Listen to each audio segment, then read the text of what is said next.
చూసేవరా శంకరం, నీ చెల్లెలు ఎంత మారిపోయిందో, దాన్ని ఎంత గారాభంగా పెంచాను చెప్పు. హఠాత్తుగా దానికి మొగుడు గుర్తొచ్చట. మొగుడు వాడు వచ్చి 4 మాయ మాటలు చెప్పగానే వాడు వెంట తోకడించుకుంటూ వెళ్ళిపోయిందిరా. నువ్వేంట్రా అలా దేవదశలో కూర్చున్నావు? పిచ్చినాగన్నా, నువ్వేం వర్రీ కాకు, దాని బాబులాగా ఎంజాయ్ చేద్దావు గాని. నిన్నే నీకు సంబంధం చూశాను రా. 20 లక్షల కట్నం, అమెరికా వీసా లంచం. సారీ, లాంఛనం. ఇంత జరిగాక కూడా ఎందుకే అమ్మా నన్ను గుడ్డులా అమ్మేయాలనుకునే తాపత్రయం? నన్ను ఎవరితో చేసుకోదు. నేను అమెరికా వెళ్ళిపోతానేమ్మా. మరి దానికి డబ్బు? మన ఇల్లు అమ్మేసి ఆ వచ్చిన డబ్బుతో అమెరికా వెళ్ళిపోతానే. చెప్పు తీసుకు కొడతాను. ఈ ఇల్లు మా నాన్న ఇచ్చిందిరా. మీ నాన్న సన్యాసుల్లో కలిశాక నాకు మిగిలింది కొంపొక్కటే. దీన్ని కూడా అమ్మేసి నన్ను కూడా సన్యాసుల్లో కలిసిపోమంటావా? నా ప్రాణం పైన ఒప్పుకోను. అమ్మా ఒప్పుకోవే, నాకు ఇంకే దారి లేదే. ఏ దారి లేకపోతే గోదట్లకు దూకు. ఈ ఇంటి పరువు, ప్రతిష్ట, మర్యాద మంట కలిపింది నీ అమెరికా పిచ్చే కదరా. పరపో, ఇల్లు అమ్ముతాడట. ఇల్లు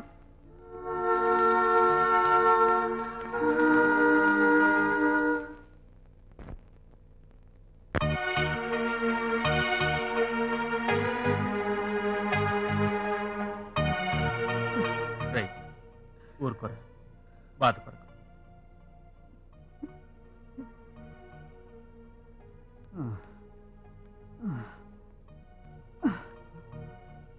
రే, వాళ్ళు చూడ వర్షంలో తడుస్తున్నారు. జ్వరం వస్తుందని చెప్పరా. రే, వర్షం బయట లేదు, నీ కళ్ళల్లో ఉంది.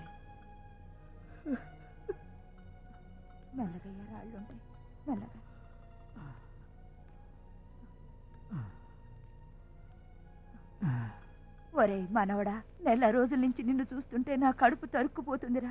పెళ్ళంతో గొడవ ఎందుకురా, హాయిగా కాపురం చేసుకోక.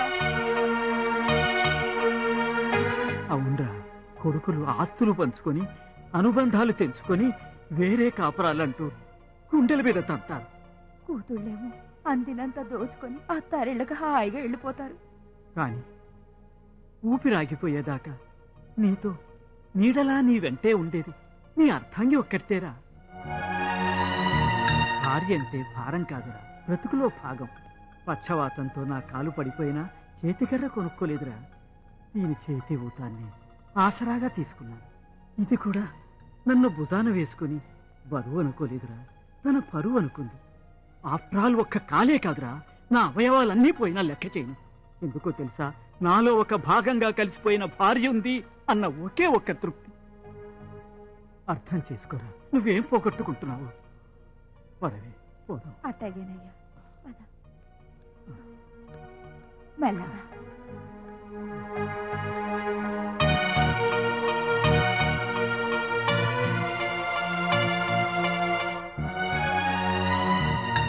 రేఖ, విను.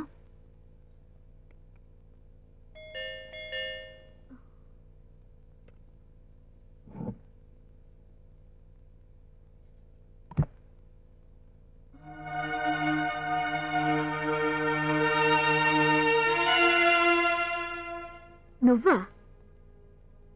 మళ్ళీ ఇంకేం చేద్దామని వచ్చావు? నిన్ను తీసుకెళ్దామని వచ్చాను క్రాంతి. రా క్రాంతి, మన ఇంటికి వెళ్దాం. మనిల్లా? అదెక్కడుంది? నీదా ఇల్లు, నాది ఇల్లు. ఇదేమన్నా సీతా సావిత్రి కాలం అనుకున్నావా? నువ్వు సారీ చెప్పి రమ్మనగానే ఆనందంతో తలూపి నీ వెంట పరిగెత్తుకు రావడానికి. ప్లీజ్, నన్ను ఏడిపించడానికి డ్రామా ఆడుతున్నావు నాకు తెలుసు. చిన్నప్పటి నుంచి ఎన్నో సినిమాలు చూశాను, ఎన్నో నవల్స్ చదివాను. ఇలాంటి కథలన్నింటిలోనూ అదే క్లైమాక్స్.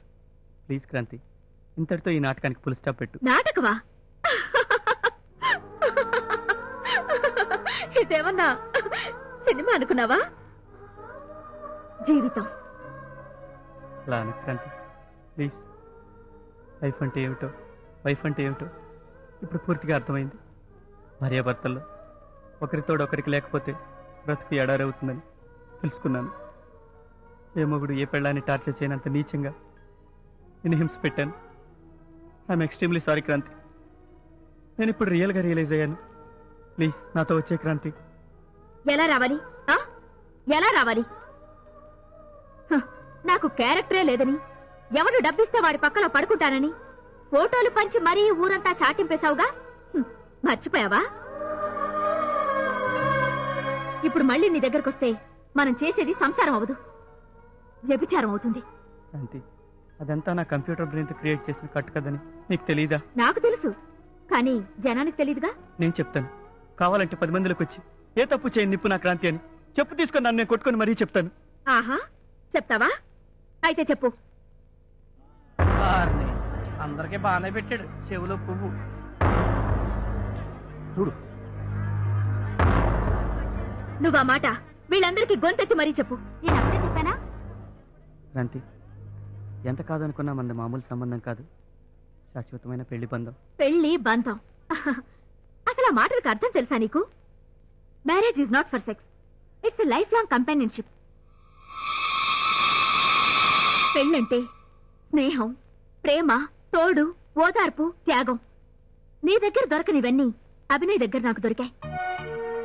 శారీరకంగా ఎలాగూ లేదు, కనీసం ఏనాడైనా మనం మానసికంగానైనా కలిసావా? లేదుగా. మరి మనది పెళ్ళంటావా? మొలతాడు కట్టిన ప్రతివాడు మగాడు కానట్టే తాళి కట్టిన ప్రతి మగాడు మొగుడు కాలేడు. కానీ నేను ఇప్పుడు పూర్తిగా కళ్ళు తెరుచుకున్న క్రాంతి. It's too late. నేను పూర్తిగా మారిపోయాను క్రాంతి. For what? నువ్వు మారితే నాకేంటి, మారకపోతే నాకేంటి? నీలో ఈ మార్పు కోసం 1 రోజు 2 రోజులు కాదు, 1 year వెయిట్ చేశాను. నువ్వు మారతావనో, మారాలనో, మారితే మళ్ళీ నీ జీవితంలోకి తిరిగి రావాలనో నేను ఈ కాలనీకి రాలేదు. నువ్వున్నా లేకపోయినా నాకంటూ ఒక బ్రతుకుందని, నువ్వు లేకపోయినా నేను బ్రతకగలని చెప్పాలనుకున్నాను. బ్యాలెన్స్ ఆఫ్ టెర్రర్ అనేది భార్యాభర్తల్లో ఈక్వల్ గా ఉండాలని, భర్త వదిలేస్తే తన బ్రతుకు ఏమైపోతుందోనని భార్య అడ్జస్ట్ అవుతున్నట్టే వైఫ్ వదిలేస్తే తన బ్రతుకు నరకమే అవుతుందని నీలాంటి ప్రతి భర్త తెలుసుకోవాలనుకున్నాను. ఏ జనం దగ్గర ఏ నోటితో నేను చెడిపోయానని వాగావో, అదే జనం దగ్గర అదే నోటితో నిన్ను నువ్వే చెడిపోయిన వాడిగా చెప్పించాలనుకున్నాను. అదే అదే జరుగుతోంది. ఇది చాలు, ఈ తృప్తి చాలు, ఈ గెలుపు నాకు చాలు. క్రాంతి, ఏం మాట్లాడుతున్నావు? నువ్వు నిజంగా నన్ను వదిలిపెట్టి ఈ ఇంట్లో ఇంకోటితో కాపురం చేస్తున్నానంటే నన్ను నమ్మంటావా? ఎస్, ముమ్మాటికి. 3 మూర్ల పసుపు తాడుతో 3 ముళ్ళు వేసినంత మాత్రాన ఆడదాని జీవితం మీద, మనసు మీద, వ్యక్తిత్వం మీద ఎక్కడలేని అధికారాలు వచ్చేస్తాయనుకోవడం నీలాంటి మగాళ్ళ భ్రమ. మనసుని జయించలేని మగాడితో మనువు మనువే కాదని ఆనాటి మనువే చెప్పాడు. హింసించే భర్తని వదిలిపెట్టి ఇంకో పెళ్లి చేసుకోవచ్చని ఆ బృహస్పతే చెప్పాడు. జీవితంలో అదృష్టం ఒక్కసారే తలుపు తడుతుందట. అప్పుడు ఇన్వైట్ చేయకపోతే అంతే సంగతులు. తుది శ్వాస విడిచే వరకు ఇక మనల్ని చూడనే చూడదట. వైఫ్ కూడా అంతే. ఒక్కసారి దాన్ని కోల్పోతే it's a permanent loss. You can't gain her back again. America America అంటూ కలవరించి లైఫ్ లో ఇంపార్టెంట్ పార్ట్ వైఫ్ నే కోల్పోయావు. ప్లీజ్ క్రాంతి, అలా అనుకో.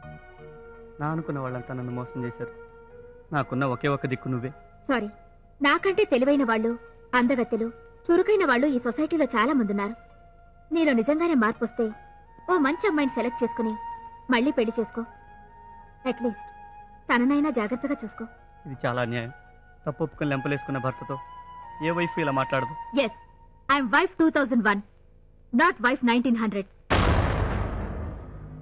ఆడదాని హృదయం అద్దం లాంటిది. ఒక్కసారి ముక్కలైందో ఇంకతుక్కోదు. So handle with care.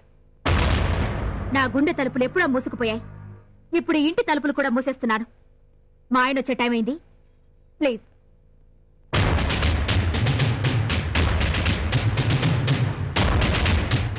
అంటే ఇంతకాలం ఆడింది నాటకం కాదన్నమాట.